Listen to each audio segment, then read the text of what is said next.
오늘 본문을 중심으로 거짓 선지자들을 삼가라 라는 제목으로 함께 은혜를 나누고자 합니다. 요즘은 그 어느 때보다도 이단이 많이 활동하고 있구나 하는 생각을 합니다. 예전에도 여러 이단들이 있었지만 요즘처럼 많은 사람들이 따르지는 않았던 것 같습니다. 왜 그럴까 생각해 보면 정말 때가 찼구나, 이제 심판이 얼마 남지 않았나 보다 하는 생각이 듭니다. 거짓 선지자들의 주장은 예나 지금이나 크게 달라진 내용이 없지만 이런 주장에 반응하며 쫓는 사람들이 많은 시대에 살고 있기 때문에 이단이 득세하고 왕성하게 활동하는 것입니다. 녹조의 원인이 있습니다. 그것이 무엇입니까? 그것은 다름 아닌 오염물질의 유입입니다. 영양물질이나 부영양화, 수온, 일사량 증가, 물순환 정체 등 여러 가지 이유가 있지만 무엇보다도 오염물질이 많아지면 녹조가 생깁니다. 이때 일부 남조류는 생명활동에 필요한 물질을 합성하고 분해하는 대사작용의 결과로 독소와 냄새를 발생시키곤 합니다. 우리가 불편해하는 그 녹조조차도 사실은 그가 분해를 하느라고 애쓰는데 힘에 겨운 거예요. 할 수 없이 이제 독소도 냄새도 발생시키곤 하는 겁니다. 오늘날 거짓 선지자들과 이단이 득세하는 이유가 이러한 잘못된 교류와 신앙, 잘못된 은혜를 쫓는 사람들, 즉 사단의 먹잇감이 많기 때문인 것입니다. 구원파 이단들은 믿음으로 구원을 받지만 그 믿음으로 구원받는 사람들이 어떤 사람들인지, 어떤 믿음이 구원받는 믿음인지 보이지 않고 알 수 없으니까 깨달음이 믿음이라고 주장합니다. 그러니까 구원파에서 우리에게 묻는 것은 이거예요. 언제 구원받았는지 아냐는 거예요. 너 언제 거듭났냐 이걸 물어요. 언제 받았지? 언제 내가 구원받았지? 어떻게 너가 태어난 날을 모를 수 있냐는 거예요. 네. 여러분, 태어난 날까지는 우리가 부모님이 가르쳐줘서 안다 칩시다. 몇 시 몇 분 몇 초에 태어났는지 아십니까? 정확하게? 네. 우리는 그걸 아는 게 중요하지 않는 거예요. 태어났다는 게 중요한 거예요. 그것도 사람으로 태어났다는 게 중요한 겁니다. 그런데 그들은 내가 언제 지금 내가 깨달았구나, 내가 지금 구원받았다라는 확신이 드는 순간, 내가 지금 하나님이 나를 용서하셨구나, 이걸 그 깨닫는 그 순간이 구원받았던 순간이라고 말을 합니다. 그 깨달음 자체가 믿음이라는 겁니다. 그러니 이제 깨달았으면 그 믿음으로 이제 구원받는다고 했으니까 너네들은 이제 안전하게 천국 갈 수 있다는 겁니다. 그런데 그렇지 않다는 겁니다. 우리의 믿음과 구원은 하나님의 선물입니다. 우리가 하나님께서 언제 믿게 됐는지 모르지만 쭉 예배를 드리다 보면 어느 틈 하나님이 우리 중심에 와 있어요. 말씀이 우리에게 영향을 미칩니다. 우리를 변화시키고 있다는 것을 알게 돼요. 우리가 성장하고 있는 걸 알아요. 내가 예전에는 도저히 이렇게 살 수 없었는데 왜 내가 이렇게 변화됐지? 내가 옛날과 좀 달라졌는데, 조금씩 달라져 가는데, 이런 걸 느낄 수 있다는 겁니다. 에베소서 2장 8절에 너희는 그 은혜에 의하여 믿음으로 말미암아 구원을 받았으니 이것은 너희에게서 난 것이 아니요 하나님의 선물이라. 나 오늘 깨달았다. 깨달음에 대한 것이 꼭 이단뿐만 아닙니다. 구원파뿐만 아니라 어디 불교도 그렇잖아요. 내가 어느 날 탁 해골바가지 있는 물을 탁 마시고 깨닫는 거예요. 이거 별거 아니네. 네, 별거 아니다라는 깨닫는 그 순간 부처가 되는 겁니다. 네, 신이 되는 거예요. 천상천하 유아독전. 사실은 불교는 굳이 절에 가지 않아도 되는 종교예요. 왜 그런지 아십니까? 불교에서 원하는 그 궁극적인 목적의 선이 무엇이냐면 굳이 거기까지 가가지고 멀리까지 가서 무언가를 깨달아서 배우려고 할 거 없다는 거예요. 네가 신이라는 거예요. 네가 부처라는 거예요. 살아있는 부처, 생부처라는 거예요. 생불이 된다는 거예요. 굳이 도 닦을 필요 없어요. 그 도를 닦고 마지막에 궁극적인 그 깨달음은 뭐냐? 내가 신이었네? 내가 왕이었네? 이걸 그냥 알으라는 거예요. 근데 그 왕이 되면 뭐 달라질 거 있습니까? 여러분, 성경은 우리가 왕이 되라고 하지 않습니다. 하나님의 종이 되라고 말씀합니다. 하나님의 자녀라고 말씀합니다. 왕은 만왕의 왕이신 하나님뿐이 없습니다. 그런데 우리 스스로 왕이 돼서 보니까 왕의 능력도 없고 자격도 없고 힘도 없는 사람이 왕의 자리에 탁 앉혀놔요. 그럼 모든 사람이 힘들어요. 근데 우리가 왕이 되면 뭐 좋을 것 같죠? 왕이 되면 매번 묻고 여러분 모든 거 다 답해줄 지혜와 능력이 없을 때는 왕 되는 것 자체가 부담일 수 있다는 겁니다. 솔로몬은 바로 그 왕의 자리가 어떤 것인지 알았기 때문에 하나님 앞에 지혜를 구했습니다. 여러분, 왕이 되는 게 좋은 게 아니라 왕이 된다는 거는 책임도 따르고 그만한 능력도 있어야 된다는 겁니다. 능력도 없는 사람이 왕이 되니까 어떻게 해요? 그 밑에 있는 사람 백성들 들고 다 힘든 거예요. 능력이 있고 자격이 있는 사람이 왕이 됐을 때 백성도 행복하고 다른 사람도 행복한 겁니다. 우리는 왕이 될 능력 자체가 없어요. 우리는 우리 자신조차 컨트롤하기 힘든 존재입니다. 우리는 죄인이기 때문에 그만한 능력이 없어요. 그런데도 불구하고 우리가 태어났으니까 살아가는 겁니다. 그러나 하나님이 이렇게 태어나게 하신 데는 이유가 있다는 것입니다. 내가 믿는 순간 하나님께서 구원해 주시고 자녀 삼아 주신 하나님께서 또한 하나님의 자녀답게 아버지의 뜻대로 행할 수 있도록 우리를 인도하시고 변화시켜서 우리의 믿음이 진짜 구원에 이르는 믿음임을 증명하실 것입니다. 왜냐하면 본문에서 주님은 분명하게 천국은 내 아버지의 뜻대로 행하는 자라야 들어간다고 말씀하고 있기 때문입니다. 우리의 구원은 우리의 믿음의 고백에서 우리의 깨달음에서, 그건 깨달음도 자랑거리가 되는 거야. 깨달았다. 넌 못 깨달았지. 난 깨달았어. 네. 많이 깨달은, 저도 많이 깨달았어요. 이 깨달음이 천국에 가는 이유가 아니라는 거예요. 여러분, 하나님의 은혜로 가는 겁니다. 우리는 하나님이 예수 그리스도께서 우리를 대신해서 돌아가셨다는 걸 그냥 믿기만 하면 우리는 하나님의 자녀가 됩니다. 그런데 우리의 구원은 이런 믿음의 고백에서 그치는 것이 아니라 우리의 열매로 진짜인지 가짜인지 하나님께서 증명하시고 보여주실 것이기 때문에 우리가 확신할 수 있는 거예요. 우리가 오늘 하나님 구원받은 아는데 우리 집에 돌아가면 여전히 우리는 죄 안에 있어요. 그래서 우리는 갈등할 수 있지 않습니까? 우리 자신을 믿을 수 있는 존재가 없기 때문에 내일 내가 부정하고 하나님을 떠날까 고민도 하지 않습니까? 마태복음 7장 오늘 21절에 나더러 주여 주여 하는 자마다 다 천국에 들어갈 것이 아니요 다만 하늘에 계신 내 아버지의 뜻대로 행하는 자라야 들어가리라 라고 말씀하셨습니다. 이 말씀 중학교 때 그 기도원 가서 산상본 강의를 하는데 이 말씀을 봤는데요. 무서운 거예요. 난 천국 갈 줄 알았거든요. 근데 보니까 주님의 뜻대로 아버지의 뜻대로 행하는 자라야 들어간다고 딱 말씀이니까 천국 못 갈 수도 있겠네 이런 두려움이 있는 거예요. 여러분은 자신의 믿음이 지금 믿는 그 믿음이 진짜인지 가짜인지 궁금하지 않습니까? 요 궁금함, 요 애매함을 가지고 파고드는 게 이단이에요. 야, 너가 구원받았고 너가 예수 믿고 하나님의 자녀가 됐다면 네가 그렇게 살 수 있어? 이렇게 물어요. 너 안 넘어져? 넘어지거든요. 그러니까 그거 고민할 필요 없어. 한 번 딱 회개하면 끝나는 거야. 이제 회개할 필요도 없고 그냥 너는 무조건 천국 가는 거야. 되게 은혜되지 않습니까? 그래서 이단에 빠지는 거예요. 이단은 그 중간에 하나님께서 우리를 하나님의 자녀답게 변화시켜가는 그 과정을 간과합니다. 과연 우리의 믿음은 어떤 믿음이 구원받는 믿음입니까? 저도 처음에 하나님이 진짜 계신지 궁금했습니다. 그러자 하나님께서는 제가 기도할 때마다 응답해 주심을 통해서 하나님은 하나님이 진짜 살아계신 하나님임을 저에게 보여주셨습니다. 정말 그때는 하나님 차가 하나요? 그럼 차가 바로 다 와요. 하나님께 기도하는 그 즉시 하나님이 바로바로 살아계심을 응답하시더라고요. 어느 정도 지나니까 이제 그만해라. 됐다. 그렇게 말씀하실 때가 옵니다. 언젠가는. 자꾸 하나님을 시험하고 확인하려고 들면 이제 그만해라. 그렇게 하시고 이제 너도 이제는 알지 않냐는 거예요. 이제 얼만큼 더 보여줘야 되냐는 거예요. 성경이 진짜 하나님의 말씀인지 궁금했습니다. 그런데 성경 말씀을 읽고 공부하면 할수록 들으면 들을수록 하나님께서 기록하신 말씀임을 알 수 있었습니다. 히브리서 4장 12절의 말씀처럼 하나님의 말씀은 살아있고 활력이 있어 좌우의 날선 어떤 검보다도 예리하여 혼과 영과 및 관절과 골수를 찔러 쪼개기까지 하며 또 마음의 생각과 뜻을 판단하나니 라고 말씀하고 있습니다. 하나님의 말씀은요 우리를 그대로 두지 않는다는 거예요. 그냥 구원받고 나서 구원받았으니까 끝 이대로 두는 게 아니라 하나님의 자녀로 거듭났으면 성장시키신다는 거예요. 고추를 심어놨더니 계속 그 자리에 있어요. 뽑아버리지 않겠습니까?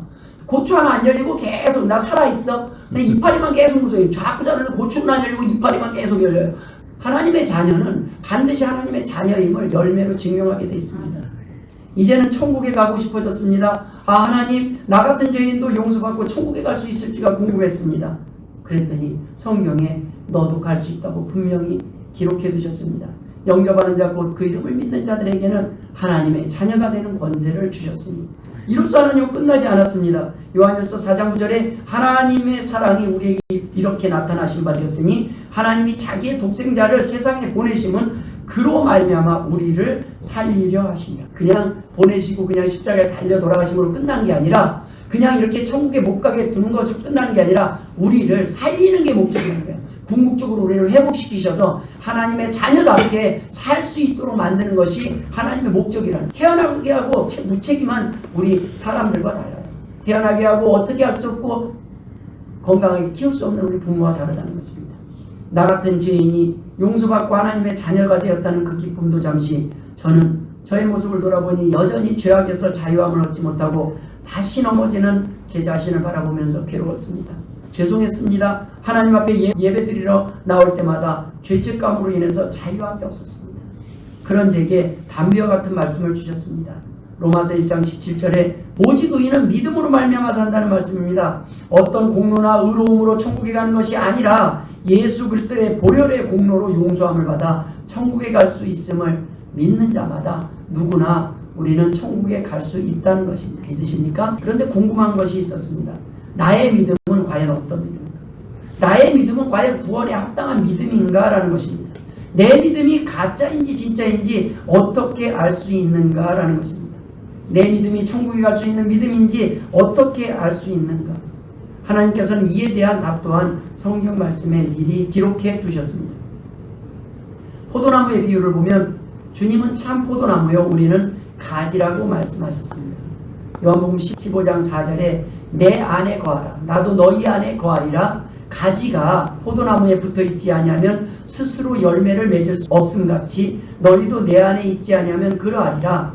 나는 포도나무요 너희는 가지라. 그가 내 안에 내가 그 안에 거하면 사람이 열매를 많이 맺나니 나를 떠나서는 너희가 아무것도 할 수 없습니다. 여러분, 주님은 포도나무고 우리가 가지인데 그러면 어떻게 포도나무에 붙어 있을 수 있냐는 거예요.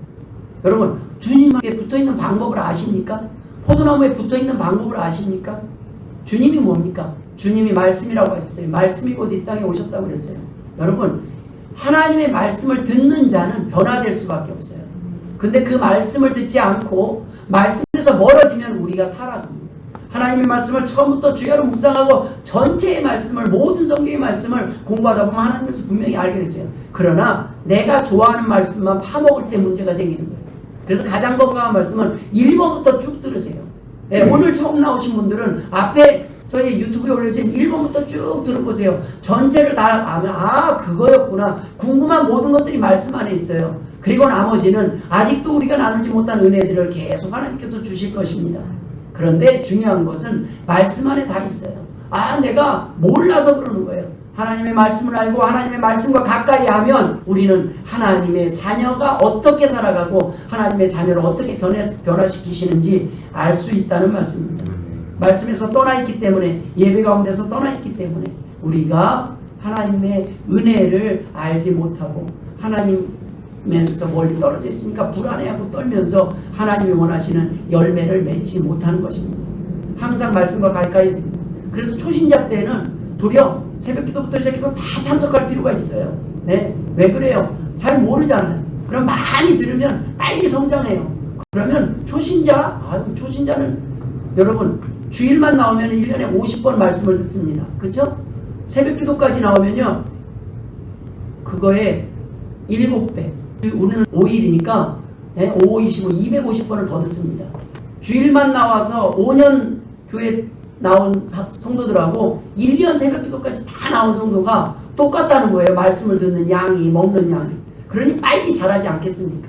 빨리 영양분을 흡수하면 빨리 자랄 수밖에 없습니다. 우리가 하나님의 말씀을 가까이 할수록 우리 안에 평안과 행복이 빨리 다가온다는 말씀. 그러나 꼭 교회에 나올 수 없는 상황도 있지 않습니까?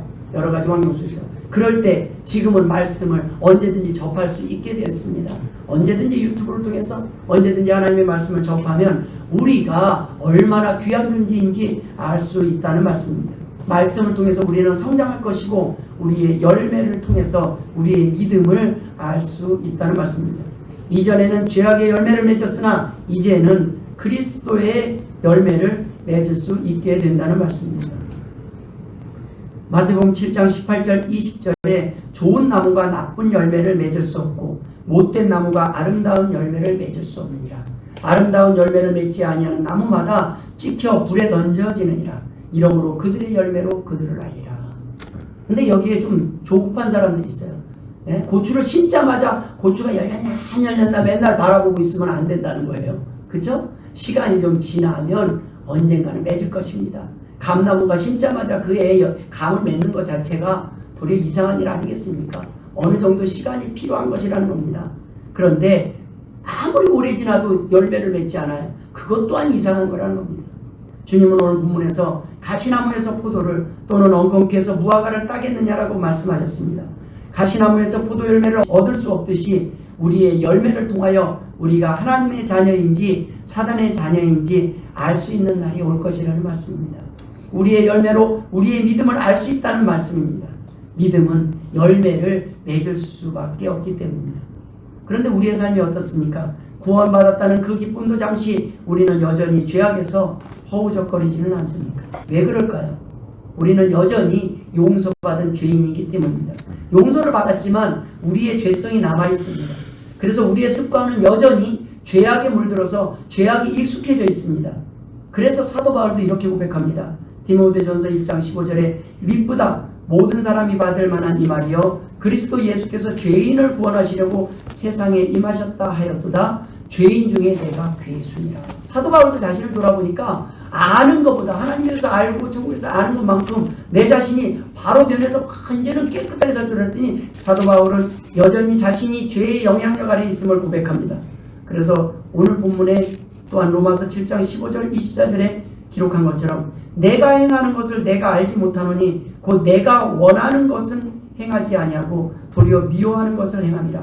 만일 내가 원하지 아니하는 그것을 행하면 내가 이로써 율법이 선한 것을 시인하노니 이제는 그것을 행하는 자가 내가 아니요 내 속에 거하는 죄니라. 내 속 곧 내 육신에 선한 것이 거하지 아니하는 줄을 아노니 원함은 내게 있으나 선을 행하는 것은 없노라. 내가 원하는 바 선은 행하지 아니하고 도리어 원하지 아니하는 바 악을 행하는도다. 만일 내가 원하지 아니하는 그것을 하면 이를 행하는 자는 내가 아니요 내 속에 거하는 죄니라. 그러므로 내가 한 법을 깨달았노니 곧 선을 행하기 원하는 나에게 악이 함께 있는 것이로다.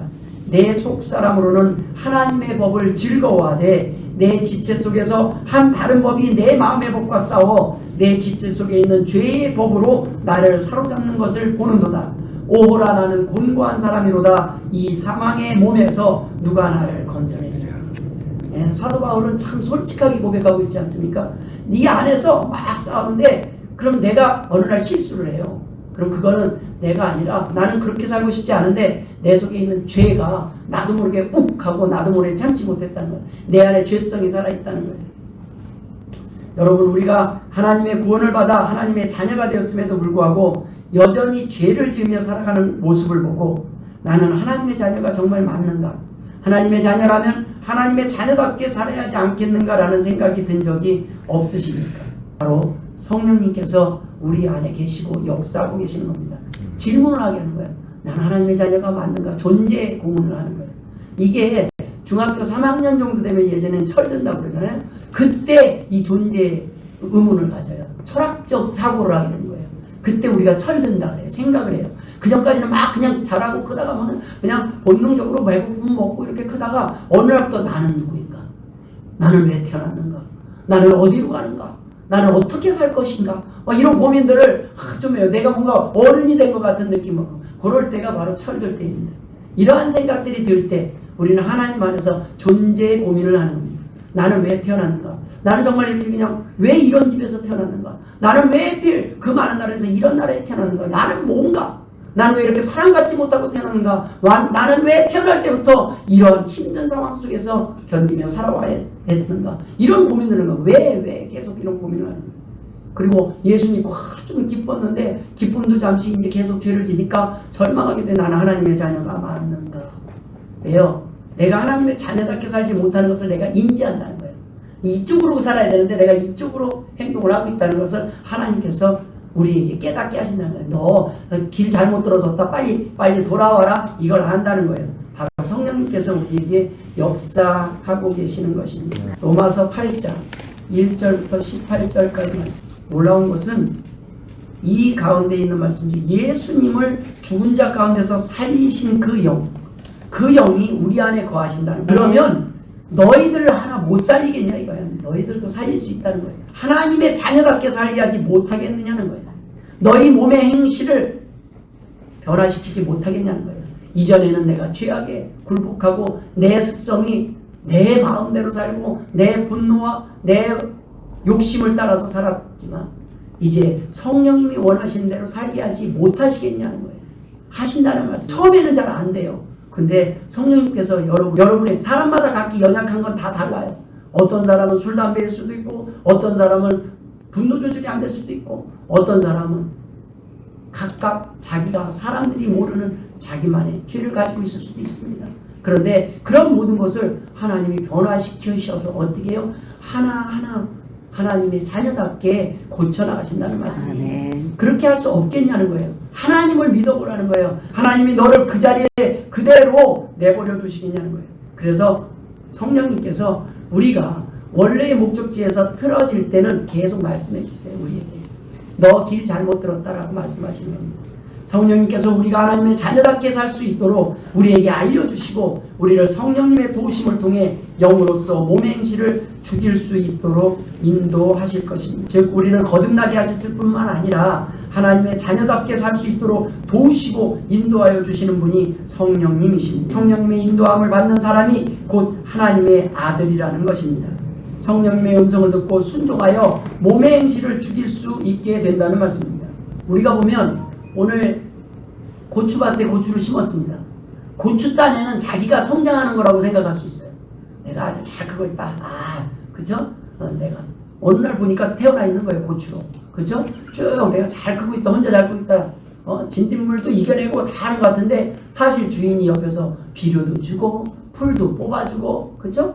물도 주고 약도 치고 다 해주는 거예요. 고추잎도 따주고 때로는 아파요. 왜 따지? 그런데 고추잎 이 다음에 더 많이 열리게 하기 위해서 위로 더 자라게 하기 위해서 지금 이런 고난을 겪어야 되고 앞에 저는 처음에 이해 못했어요. 어떻게 킨 고추가 어떻게 심은 건데 잎을 따? 근데 제가 유튜브 보니까 무조건 따주래요. 그냥 아래 잎을 다 훑어줘. 이걸 순치리기라고 그러는데 고추순을 다 쳐버려요. 그래야 이게 기둥, 줄기가 자라는데 도움이 영양분이 그리 가서 고추나무가 빨리 성장하는 거예요. 고추나무가 크게 성장한 뒤에는 많이 맺는다는 거예요. 그런데 그거를 욕심부려서 막 옆에 그러나 고추만이 아니에요. 호박도 그러고 오이도 그러고 다 미리 순을 열 몇 마디까지는 순을 다 쳐버려요. 그냥 오늘 기껏 그거 자란 게 어딘데 그거를 다 잘라버립니다. 왜 그래요? 우리가 그 모든 것을 잘라는 과정 또한 그 더 크게 하기 위함입니다. 때로는 우리에게 고난도 힘든 것들도 있을 수 있습니다. 그러나 하나님은 우리를 보살피시고 우리를 어떻게 해요? 건강하게 하나님의 자녀답게 자랄 수 있도록 도우시는 분입니다. 우리가 죄 용서함을 받고 구원받은 기쁨에 머무르지 않는다는 것입니다. 점점 하나님의 자녀답게 하나님의 아들답게 성장하고 성화되어서 그리스도의 열매, 좋은 열매, 아름다운 열매를 맺게 하신다는 말씀입니다. 그제서야 우리는 하나님을 기쁘시게 할 수 있는 것입니다. 여러분 고추가 끝까지 고집하고 나는 안 해 하고 해봤자 주인을 기쁘게 하지 못하면 뽑힐 뿐입니다. 빌립보서 3장 12절 14절에 내가 이미 얻었다 함도 아니요 온전히 이루었다 함도 아니라 오직 내가 그리스도 예수께 잡힌 바 된 그것을 잡으려고 달려가노라. 형제들아 나는 아직 내가 잡은 줄로 여기지 아니하고 오직 한 일 즉 뒤에 있는 것은 잊어버리고 앞에 있는 것을 잡으려고 표대를 향하여 그리스도 예수 안에서 하나님이 위에서 부르신 부름의 상을 위하여 달려가노라. 잡았다고 했어요 바울이? 아니요. 잡은 줄로 여기지 아니하고 오직 한 일 뒤에 있는 걸 잊어버리고 앞에 있는 것 내가 표대를 향해서 달려가고 있는 중이라는 거예요. 우리는 아직도 ING입니다. 우리는 하나님의 자녀답게 하나님의 일을 위해서 조금씩 하나님이 우리를 성장시키고 있다는 거예요. 가지치기도 하고 때로는 힘든 상황 속에서도 우리를 돌보시고 있다는 말씀입니다. 시간이 지나면 지날수록 천국에 가까이 갈 시간이 다가올수록 하나님의 자녀다움이 우리를 통해서 드러난다는 말씀입니다. 하나님의 자녀의 열매로 우리의 믿음을 증명할 수 있게 된다는 말씀입니다. 죄 용서와 구원의 조건을 말씀하시는 것이 아닙니다. 구원받은 사람들의 믿음이 진짜인지 가짜인지 확인할 수 있는 방법을 말씀하고 계시는 것. 그 입의 고백과 결과로 우리의 믿음이 증명될 것이라는 말씀입니다. 우리의 결심과 의지로 증명하신다는 말씀이 아닙니다. 하나님 내가 오늘부터 하나님의 자녀답게 살겠습니다 하는 그날 넘어져요. 꼭 해야 해요.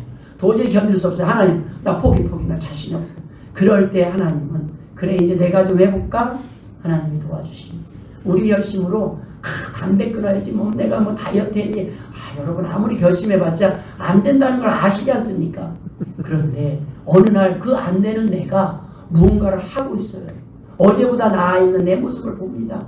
내가 하나님의 말씀을 듣는 중에 조금씩 확 달라진 건데 어느 날 보니까 내가 많이 달라져 있다는 겁니다. 그게 내가 결심해서 된 것이 아니라 하나님이 나를 끝까지 지켜보시고 이 길로 인도하셨다는 말씀. 그것이 바로 하나님의 능력이에요. 그러니까 자랑할 거 없어요.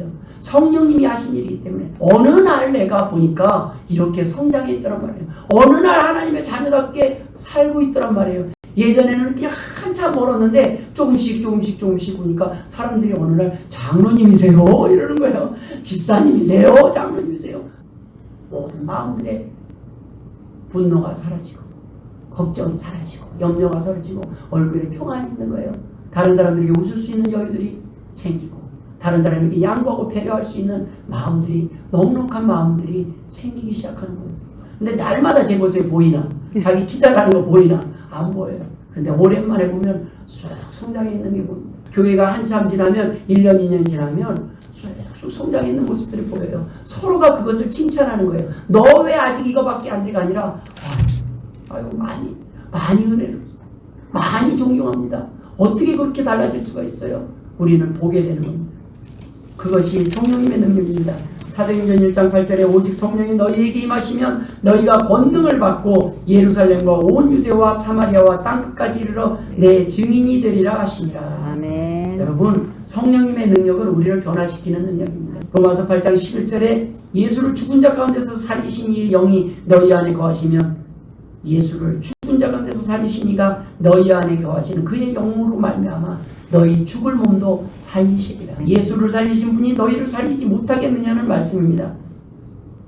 너희가 육신대로 살면 반드시 죽을 것이로되 영으로서 몸의 행실을 죽이면 살리니 무릇 하나님의 영으로 인도함을 받는 사람은 곧 하나님의 아들이라. 하나님의 영이 우리에게 야 너 틀렸어 내비게이션을 해주는 거야. 이쪽으로 가 오른쪽으로. 근데 처음엔 내 고집대로 가봐요. 그랬더니 정말 고생을 해요. 진작할 걸. 처음에 이제 하나님의 말씀대로 그 내비대로 가니까 점점 평안하게 보여. 진작 올 걸. 이런 경험하는 거예요. 그 다음부터는 내 믿음이 점점 자라니까 아예 내비게이션을 믿고 가요. 그쵸? 예. 그 내비게이션 바로 성령님의 인도하심에 귀를 기울이게 되는 거예요. 처음에 고집 피우고 이렇게 갔더니 정말 뺑글뺑글 돌아요. 예. 내가 내 감각을 믿고 가는 것 아는 것 같지만 때로는 틀린 길이 있을 수 있습니다.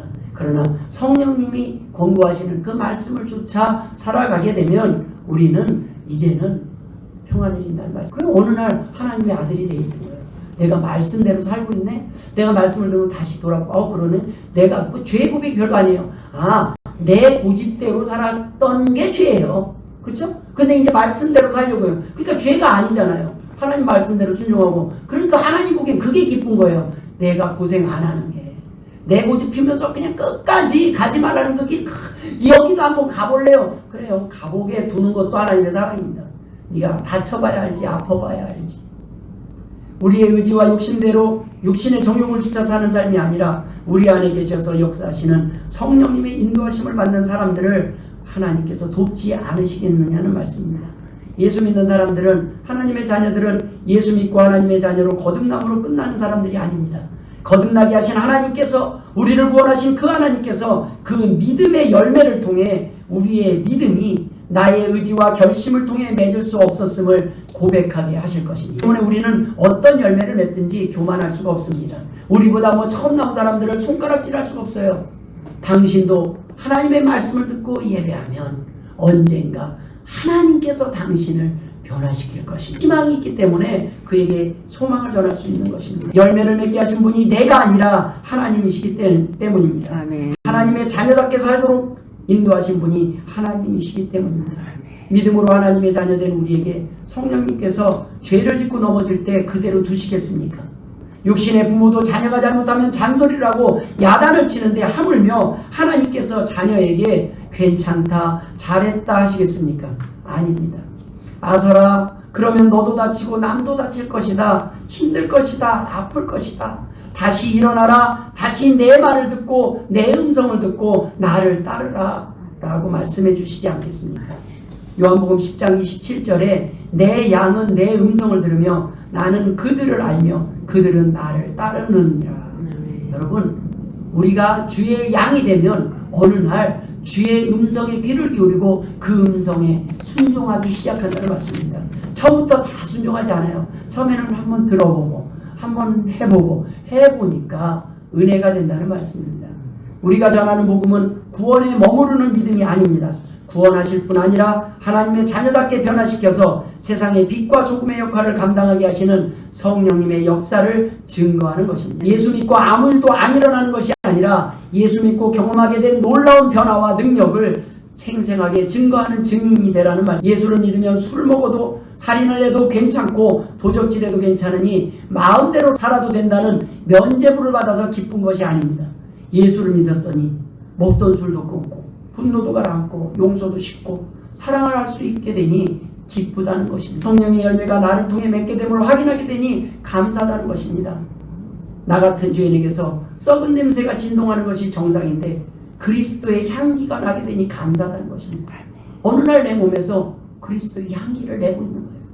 뭐 다 모든 향기를 내지는 못하지만 가끔 더럽혀지기도 하지만 연약해질 때는 예전에는 썩은 냄새만 났는데 어쩔 때는 예수님 같고 어쩔 때는 참 성자 같고 대단해 보이는 거예요. 예전에는 안 그랬던 내 자신을 돌아보니까 기적이 일어나고 있는 거예요. 이건 내가 할 수 없었던 일인데 여러분, 우리의 자존심은 꺾는 것이 아니라 우리의 자존심이 높아져 있는 거예요. 자존감이 높아지니까 이제는 하나님께서 나를 이렇게 변화시켰다는 걸 아니까 이제는 다른 사람들한테 내가 이렇게 할 수 있는 건 주님 때문입니다. 주님을 자랑하다 보니까 겸손해질 수밖에 없고 누가 나를 꺾어서는 죽어도 나는 못 부러뜨려요. 내 고집을. 나는 꺾이지는 못하는 사람인데 하나님 앞에 내가 하나님의 말씀에 순종하다 보니까 하나님 앞에 내가 엎드려서서 하나님의 종이 되기를 선택하고 나니까 사람들을 위해서 하는 것이 어렵지 않다는 것입니다. 그래서 우리는 감사할 수 있는 것입니다. 고린도후서 2장 15절에 우리는 구원받는 자들에게나 망하는 자들에게나 하나님 앞에서 그리스도의 향기니. 우리가 기뻐하고 감사하는 것은 우리의 죄를 용서하시고 자녀를 삼아주시고 구원해 주셨을 뿐 아니라 죄인이었던 우리가 하나님의 자녀답게 살 수 있도록 말씀으로 은혜를 베풀어 주심에 감사하는 것입니다. 모쪼록 이 말씀을 들은 저와 여러분이 앞으로도 남은 삶 동안에 더욱더 그리스도의 향기를 드러내는 복된 성도들 되시길 주의 이름으로 축원합니다. 기도하겠습니다. 하나님 아버지 은혜를 감사드립니다. 오늘도 주신 말씀 아멘으로 받습니다. 참으로 더러운 죄인이었음에도 불구하고 주님은 우리를 불러주시고 말씀으로 점점 깨끗게 하시고 점점 강하게 하시고 점점 하나님의 자녀답게 살 수 있도록 인도하여 주심을 감사드립니다. 하나님 아버지, 하나님의 자녀답게 성령의 열매를 맺게 하여 주옵소서. 순종하게 하여 주옵소서. 감사하며 예수님의 이름으로 기도드리옵나이다.